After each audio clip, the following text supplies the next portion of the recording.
All right. Who knows what's going to happen at this point? Welcome in to the post game show. We are doing something. We are trying this live out. I understand nobody's going to be live here. I need to figure out how this works. I am not near what I should be, probably when it comes to a tech savvy person. But welcome into the post game show where your Carolina Gamecocks are 2-0. And we always start off the show with the wrong and the right. And we always start off with the wrong because I never want to be a media member that you see and hear that only boosts themselves up when they're right. That's not what I'm here to do. I was wrong in saying that I didn't think Carolina could win because I just didn't know if they would grow up in essentially a week's time, right? Because this was a good Kentucky defensive front. They were. When you watched film with us, if you watched film with us throughout this week, you saw that this Kentucky defense was a soft shell defense and typically play 3 down with Walker and a zero nose tech as well, playing over center. And nothing was different than what we expected, right? You had to go make plays. You had to get the quick game going. You had to be able to step up in the pocket. We had to block assignments, all that good stuff. I just didn't know how much maturing could happen in a week with LaNorris Sellers, and I'm going to talk a little bit about him in just a second. But I was wrong in the fact that I just didn't know if they could grow up in time, and they did. And I don't want to hear the excuses of Kentucky's just a bad football team because they're not on the defensive side of the ball. And I don't want to say Kentucky's a bad offensive team. I think your defense is just that good. Now, don't get me wrong. Once you shut down the screen game, once you were able to limit that, and you had Kyle Kennard and Dylan Stewart and even Sanders pinning their ears back and going, you changed the football game. So you made them call something different. And I want to give more credit to Clayton White and this defense outside of, Kentucky's just a terrible team. But that's where I was wrong. Where we were right, and if you stayed with us with the film review, the Kentucky offense was predictable the whole entire game. They sniffed out the end arounds, the quick passes, the quick handoffs on the edge to Brown, Barry and Brown, number 7 for Kentucky, really, really fast. Usually when he came in motion, he was getting the football, and they wanted to get him the football. That is their playmaker, especially outside on the edge. And they sniffed it out really quick, and we said on the film, hey, guys, secondary has got to play physical. They have got to be aggressive at the point of attack. When they meet those receivers, they have got to explode through them. And they did. They did an extremely good job of doing that. And they pretty much shut down that game really, really quick. And again, because if we can see that, Clayton White and the defense can see it. If we're pointing it out here on the film, guys, I promise you, they're not the last ones though in this room, right? Or in that room. Secondly, the design quarterback draw. They went into empty set. I believe it was twice. I need to watch the film today to figure that out. And they immediately sniffed it out. Usually when they went into an empty set, it was a Brock Vandagriff called draw. And it was. They stopped it both times. So again, watching the film, and we've said it a lot this week, this was a winnable football game. For whatever reason, I couldn't convince myself that the offense would mature enough in a week. And guys, that's fine. I'll admit that. I'm fine with taking that L.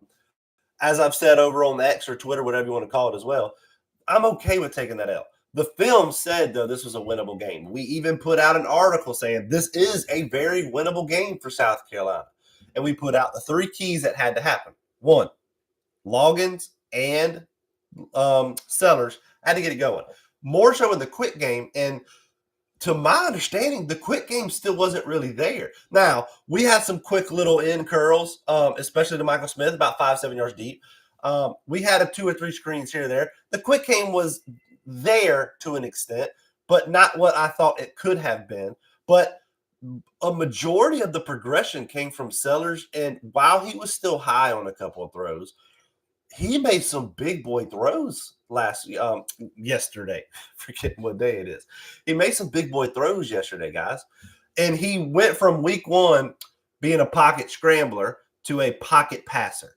And I use that term, pocket scrambler, to me is as soon as we feel that pressure, instead of stepping up and looking, we step up and run. And I feel like he did that a couple of times last week against Old Dominion. Whereas this week, he was a pocket passer. Now, again, still has to do a little bit better job of filling the pocket presence a bit, but overall, much better job than it was against Old Dominion. And he stepped up into the pocket. He made a big boy throw. I can't remember who it was. Was it Jared Brown on third down or something else? Rolled out, hit Mazio Bennett as well, or Jacobs. I can't remember who that was. He did a much better job of being a pocket passer, even with the pocket collapsing.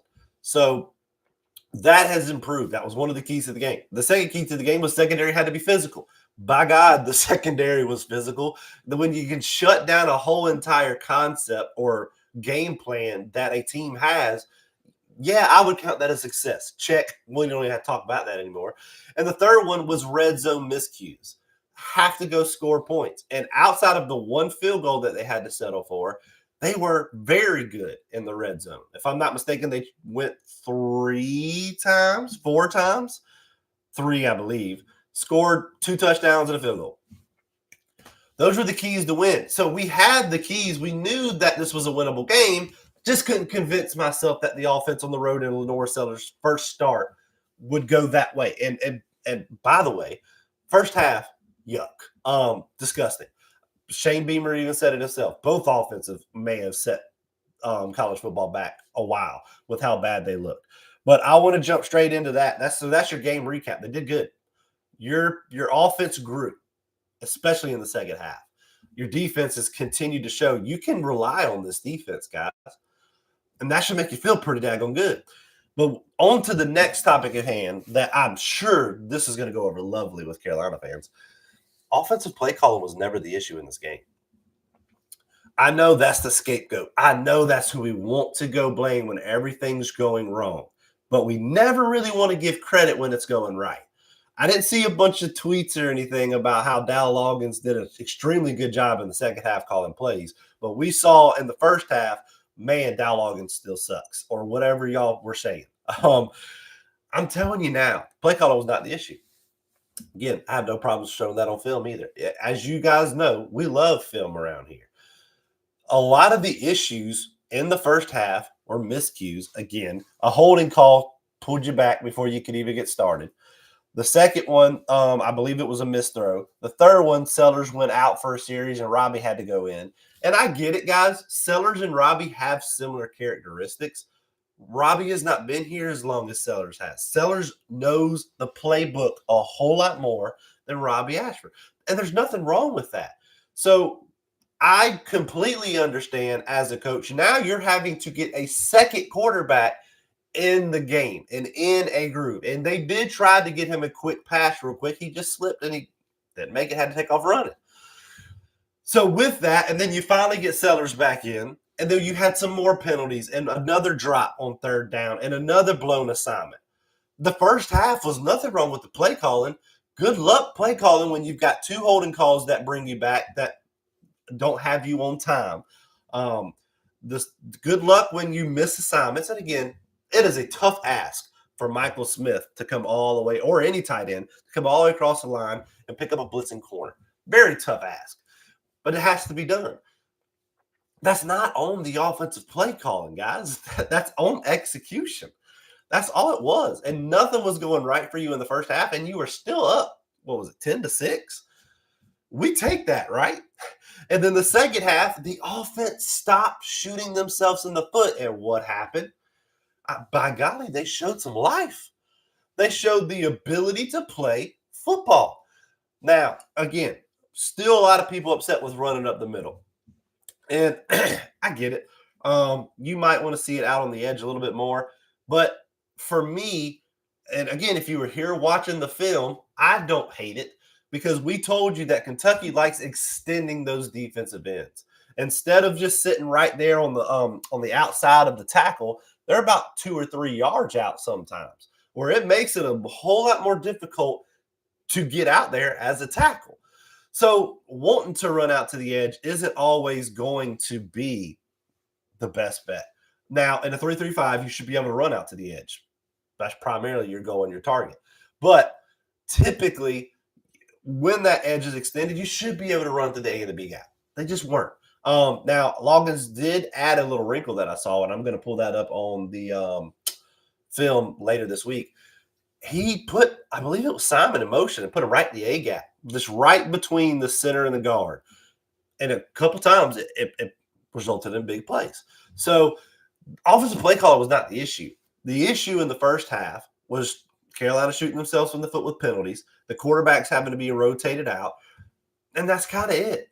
And then the play calling didn't change in the second half, guys. You just executed. That's all it was. And again, we can show it on film. That's not me giving you an opinion. Film has that backed up. So offensive play calling wasn't the issue. You're 2-0. But now it's time to start thinking, excuse me, your football team's 2-0 and your football team just might be good at football.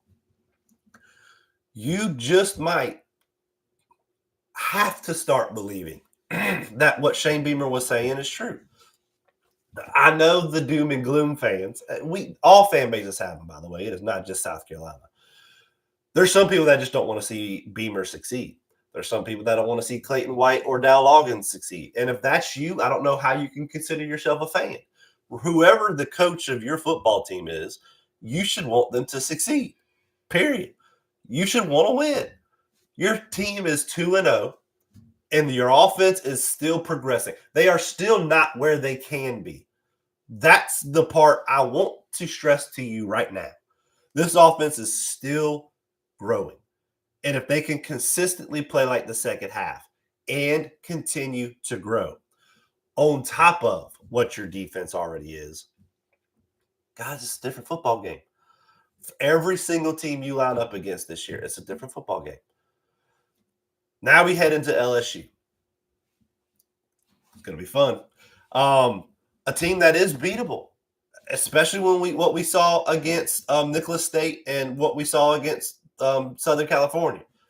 Again, we need to watch the film. We're not just going to say South Carolina is going to trot in at a noon game in Columbia, South Carolina with game day and just absolutely beat the brakes off LSU like you did Kentucky in the second half. But you should start believing you could be 3-0 and possibly 4-0 heading into the bye week, which, by the way, I cannot stress to you enough how important this bye week is after the Akron game. Regardless if you're 3-1 or 4-0, can't stress enough how important that is before you head into Ole Miss, Alabama, and Oklahoma. Super important that you get that week off to take a breath and get back on the horse. Now, with that being said, your offense still has to grow. Again, not hiding anything about that. I think everybody understands that. When you can stop shooting yourself in the foot, you have seen what this offense is capable of. Still have to do a better job blocking out on the exterior. Still have to do a better job of identifying blitzes. There's still things you can grow on. But if my team looks like it did in the second half and they're still not where they can be, man, that tells me the future could be pretty bright. And no team yesterday on your schedule looked like you just couldn't beat them. Ole Miss, we still don't know about. They haven't played anybody. Alabama struggled against USF. LSU struggled against Nicholas State. Oklahoma struggled against Houston.